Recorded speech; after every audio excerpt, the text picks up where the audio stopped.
This is Football Night in America, served by Applebee's. Hello, everyone. Liam McHugh alongside Tony Dungy, joined by Mike Florio and Rodney Harrison, looking back on a very interesting Week 3 in the NFL. Fascinating Sunday. Let's start with Dallas and Seattle, a shootout there. Seahawks win another wild one. Rodney, your takeaway from that game?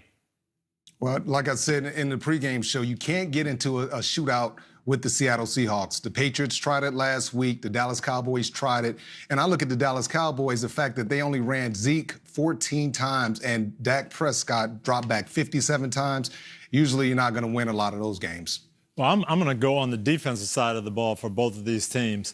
I know the pandemic, we didn't have off-season program. The quarterbacks were able to take their guys to high schools and get a hit. But can anybody play defense? Will somebody just stay deep and make them make 10 or 12 throws to score instead of giving up 80-yard bombs? Mike? And, you know, I feel bad for Mike McCarthy. He's an accomplished head coach, but it seems like every week there's something to criticize him about. And Rodney touched on it. McCarthy said during the week they weren't going to try to slow the game down to keep Russell Wilson off the field. Well, when you have Ezekiel Elliott, why don't you try to slow the game down to keep Russell Wilson off the field? And I knew they fell behind and the game plan goes out the window. But you've got to keep the best quarterback, arguably right now in football, on the sidelines if you want to have any chance of scoring more points than he's going to score. Instead, Dak. Well, I'm going to get. Hey, I'm sorry, Liam. Yeah. I'm going to give you one positive thing from the defensive side. Trayvon Diggs, I thought he played well. He came and knocked the ball out of DK Metcalf's hands, prevented a touchdown. But Aldon Smith had 3 sacks, so that's something that they need to continue to build on because that pass rush isn't great without him. In the end, Russell Wilson, 14 touchdowns through 3 weeks. That's the most in NFL history. All right, another wild one. L.A. Rams, Buffalo Bills. The Bills, the dreaded 28-3 lead in this game, and then they blow it, but they come back, they win it. Josh Allen has a monster game, Tony. And we've seen this from the Bills almost every week. They come out on fire, they get a lead, they relax a little bit, their defense gives up some plays, and then they push the envelope again with Allen. He's playing great football and making big plays for them. They're going to be tough when they get a little consistency going. Yeah, I'm going to start with the offensive line. I thought the offensive line was terrific today, but I want to focus on the Rams' defense. To me, they just played entirely too much zone defense. When you're paying a guy $20+ million a year, Jalen Ramsey, he has to lock up. You have to lock him up as a coach with Stephon Diggs. I mean, he should be locked up on him the entire game, but just too many missed tackles, guys running free in the secondary. If I'm the Rams defensive coach, I'm just keeping it simple so these guys can play fast and they can be effective. Is 28-3 now the most dangerous lead in football? Maybe it is. You know, I talked to Josh Allen after the game, and he was upset with himself. He said the offense let the team down by not moving the ball more, keeping the ball longer, preventing the Rams from scoring all those points. And that's an encouraging sign. You know, he's happy with the outcome, but he sees something from which they can build because the way they're playing, they're probably going to have more 28-3 leads, so they better work on figuring out how to hold on to them. Well, he made some exceptional plays in the game, but he threw a bad ball up into traffic. It shouldn't have been called an interception, but that turned the game around. He took a couple of sacks that he didn't need to take and got the field position messed up. But the one thing about him, he forgets about what happened, and he pushes forward, and that was great to see from a young quarterback. Mike, I think Atlanta would agree that 28-3 is the most dangerous lead in sports. At this point, I think any Atlanta lead is the most dangerous lead in sports. Case in point, what happened against Chicago. So Mitch Trubisky is out. Nick Foles comes in. He sparks a comeback here. We'll get to the Falcons in a second, but let's stay with Chicago because, Mike, I know you spoke to Matt Nagy after the game. Looking forward, what's the next step? Well, and the next step is the Bears' offensive coaches, when they get back to Hallis Hall in Chicago, they're going to huddle and they're going to pick a quarterback. And Matt Nagy made it clear he doesn't want this to become a thing where he goes back and forth. He wants to pick a guy and stick with him, but I'm assuming he wanted to stick with Mitchell Trubisky when he picked him before Week 1. But the way he explained it, and again, look, as of the moment we're taping this, I'm checking my phone to see if I'm going to get any more information, but I got a feeling it's going to be Foles. If it's going to be a guy you're going to stick with, the experience is going to win out. The Super Bowl MVP award is going to win out. And coming from 16 points behind today, after you make the switch, validating that change, that's going to win out too. Mike, I'll give you a story. Denny Green told me I was an assistant coach with the Vikings. We were 9-2, and he took Rich Gannon out of the starting lineup and put Sean Salisbury in. And I was a young defensive coordinator. He knew I was going to be a head coach. He said, I'll tell you what, when you take your starting quarterback out, and it's not for injury, you are, in effect, making the backup quarterback the starter. You're telling the team, I believe in the backup more so than the starter. That's what happened today, and I think that is just the issue. I look at the Bears and offensively, and they just have a lot of weapons.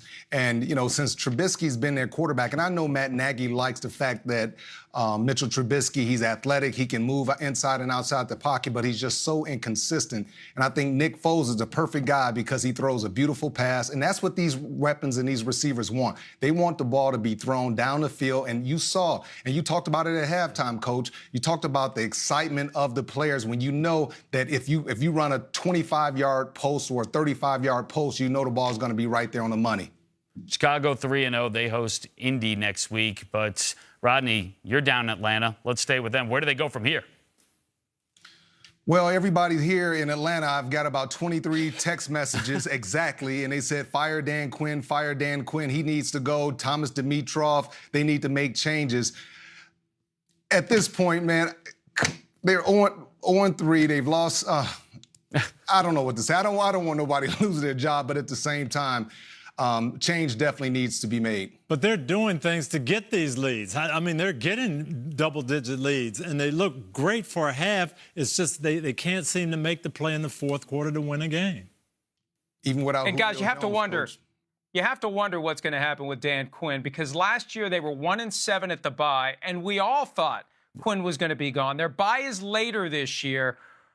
But Arthur Blank has stood behind him, and I feel like Arthur Blank is going to stand behind him until the exact moment that he no longer stands behind him, and you never know when that's going to be. You can only take so many of these blown leads, whether it's 28-3 or any other combination of scores, before you've just had enough. Yeah, it's that last point. 0-3 is bad, but the way they have gotten themselves to 0-3 is what people are talking about. Let's finish up with the speed round right here. Word association. Tony, I'll start with you. Pats beat the Raiders. Dominant up front, on the ground, and just a great performance. Rodney? Just physical football. That's what Belichick wants. He understands that, you know, who he has at quarterback, and they're not going to blow people out. So situational football, physical, play well on defense, don't give up big plays, which they did a great job of that, bouncing back from Seattle and run the football. Mike? Fully expected. I said all week, the Raiders want respect at 2-0. Go beat New England. I'll give you all the respect you can handle. They had their chance. It looked interesting for a while, but New England just has a way of wearing down on you no matter who the opponent is. Plenty of respect for that Pats ground game, 250 rushing yards in this one. Okay, Rodney, Cards lose to the Lions. Word association. Well, I had a text message with Matt Patricia, and he just talked about how proud he was of his team and just taking on that challenge and them believing that they can beat a team like that. But when you fall to a team like the Detroit Lions, it's just lack of focus. And to me, that comes from leadership. And Cliff Kingsbury, my former teammate, he has to do a better job of getting those guys prepared. But it's also those leaders on that team. You have a great opportunity to be 3-0 and to lead that division, and you lose a game like that, just surprising to me. I'm going to say growing pains. Kyler Murray, we've seen him do some great things. He had a 3-interception day today, had a few balls that weren't quite on the money. He's going to get better and better. We'll see some of these performances, but they're growing. Coach, can I say one thing? Around and go ahead. I'm sorry, Mike. I'm sorry, not coach, Mike. Go ahead. Go ahead. No, I was just thinking, like, go ahead, Mike. Thank God we can edit There this. you go, Mike Floria. I'm going to say redemption. I'm going to focus on the Lions side of this, because last season they went to Arizona. They blew a big lead. They ended up tying the Lions in overtime. And the Lions have developed this vibe of a team that keeps blowing leads. So it's got to feel good for them to go back to a spot where the mess started last year and come out of there with a win. Well, really, this is my point of being around Coach for so many years, over a dozen years. Why won't they run the football? They have two very, very good running backs, and they just get into this point where they just want to pass. And to me, you're really doing a disservice to your team if you're not running the football. Mix it up. If you run the football, it should open up play action pass and things down the field. All right, we'll move on to the Bengals and the Eagles. Goes to overtime. It finishes in a tie. I'll remove the word riveting from the equation because it absolutely wasn't in overtime, at least. I'm going to say fitting that it was a tie, 6 punts in the overtime, neither offense really getting going. I thought Cincinnati showed a little more. Joe Burrow, the toughness, he made some plays. Philadelphia is just disappointing right now. I don't know what word I want to use, but I tell you, there's a lot of things wrong with the Eagles right now. Just seems like that offensive line, Carson Wentz, he doesn't feel comfortable behind the offensive line. You got your starting wide receivers, they're injured, so he feels a little insecure about throwing the ball down the field. That's a lot of speed on the sideline, but they have to eliminate the turnovers. He has to stop feeling like he has to prove to everyone in Philly and in the NFL world that he can win a Super Bowl. He can't compare himself to Nick Foles. He just has to play each week and get better. Guys, I'm going to say deja vu all over again. It was 12 years ago that the Bengals and the Eagles played to a tie, and that was when we all learned that Donovan McNabb hadn't learned that you can have ties in NFL games. Remember that? It felt like that was the beginning of the end for McNabb once he admitted that he didn't know there could be ties in the NFL.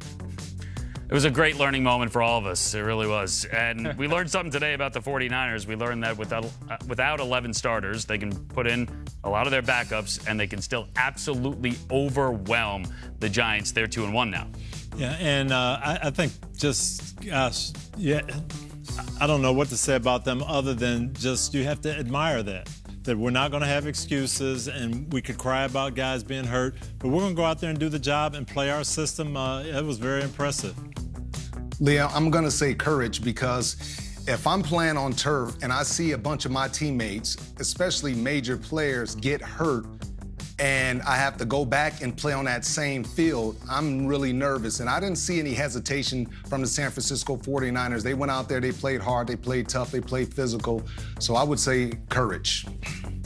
I'm going to use a term that our colleague Peter King has used from time to time over the years, Belichickian, because it's the Patriots that really taught us this mindset of we don't care who's hurt. We're never going to feel sorry for ourselves. We're never going to accept excuses. We expect the next man up to come in and play as well as the guy he's replacing, even though he's lower on the depth chart for a reason.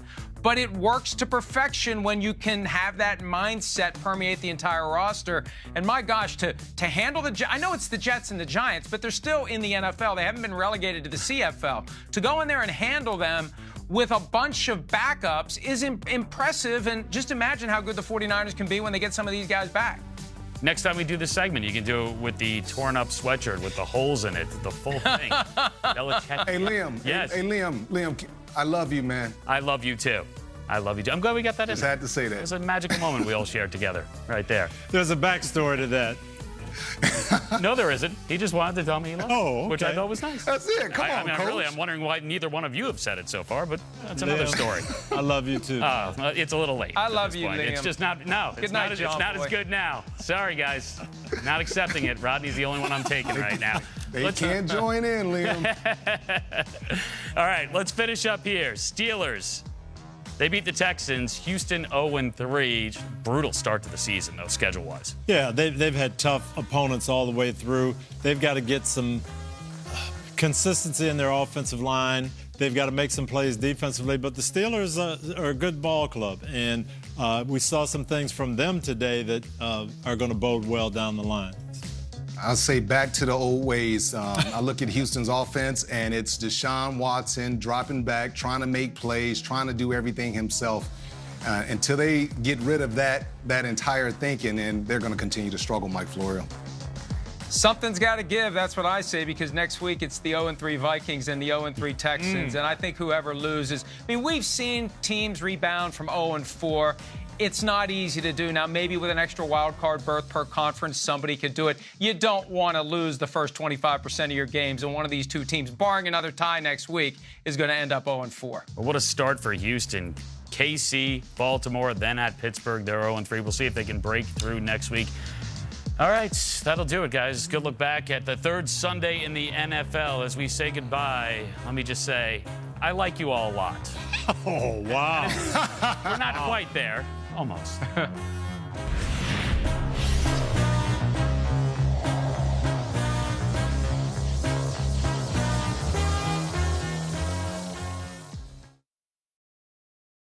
Hi, I'm Mike Tirico, and thanks for watching. Make sure to hit subscribe for the latest news and highlights from NBC Sports.